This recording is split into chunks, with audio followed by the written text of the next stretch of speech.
And I'm going to show you today how to cancel your Audible membership.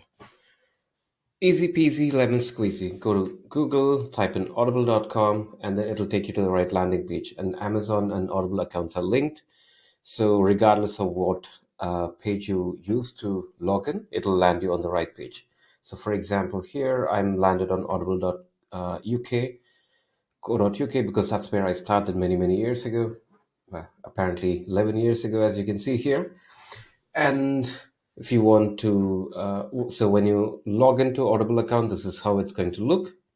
So when you see your name here, you have to go to account details, and it probably looks the same regardless of which browser version or which app version that you log in.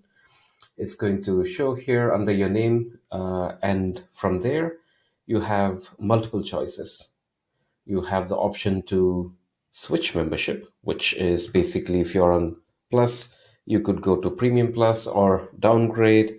And if you're on 12 credits, 24 credit, it basically gives you the option to switch.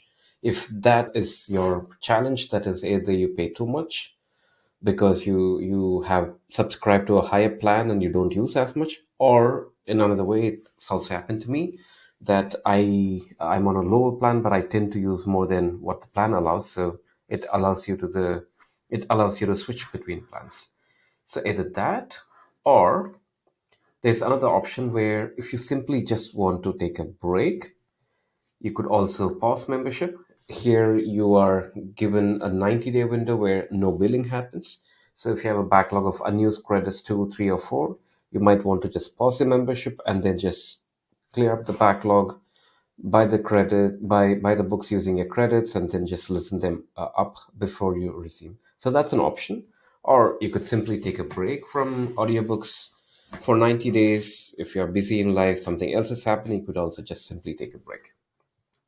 You could do that. And if you're absolutely convinced that neither switching your plan nor pausing your plan helps, you could also simply cancel. So that's a third button here. A very, very, very important point. You have any unused credits, they go waste if you cancel without exchanging these unused credits for a title. So at this moment, I have 7 unused credits. Message to myself that I should figure out a way to either use them or pause or cancel. So I'll do that later. If I simply cancel now, I lose them. So that's 7 times $15 if you're in the US, or depending on where you are, it's roughly between $7 to $15 a month that I have paid and haven't used. So I will need to be careful. So I might want to, if I were you and if I have two, three unused credits, I would simply want to make sure that I buy a book of my choice first before I cancel. But assuming that you have zero unused credits, you could go on to continue canceling. And Amazon probably or Audible wants to know why you do it. So choose the right option. And depending on that, you could have marketing offers later. So, for example, a couple of times I've chosen it's too expensive, and I did have a offer from Audible later to get me an extended period and some 2 for 1 offers, etc. So, if you're unsure what is the best option, and if you think you might go back later, I would always recommend that it's too expensive as the reason. Then you're more likely to get an offer later. No guarantees though. And then Audible, of course, doesn't want to give up so quickly, does it? So it shows you the other options. And actually, here you can see right here that they give you a 50% off on the Premium Plus. And this is an example where I said when you think it's too expensive and you give that option, Audible tries its best to keep you in the membership. So of course they also give an option to pause your membership for 30, 60, and 90 days. Or in this case, this is cheeky. They say, okay, you can continue to pay, but we'll give you another book extra. So you could, if this works for you, this is a great option. I'm sure Audible doesn't want you to know it yet because then everybody's going to do it and it makes no sense for them to show this. But it is a trick if you want to gain more out of your subscription. And when you're absolutely sure that you don't care about any of this, click this cancel anyway button and you will get an email confirming that your subscription has been cancelled and you lose everything.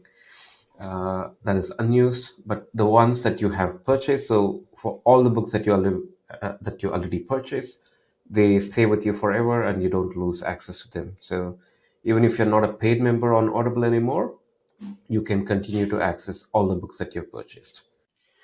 This is how you cancel your Audible membership on the desktop, so your laptop or desktops. If you want to do it from your mobile, you cannot unfortunately do it from the app. If you have an Android phone or iPhone, you go to the Audible app, you do not have the option to do this. You would still have to open up a browser on your phone, Chrome, Safari, whatever you use, and then you essentially have to log into your Amazon Audible account and then do the same thing that I just showed here. Depending on your browser settings, whether you request a desktop page or mobile page, it might be slightly different. On the mobile page, it's still under the same. Go to your account settings and you should find it there. Or if you're confused, then ask for a desktop version on your browser, and then you should see the same exact screens. So it's not easy to cancel on the app, but nevertheless, if you really want to cancel, then this is how you do it. It's actually the only way to do it.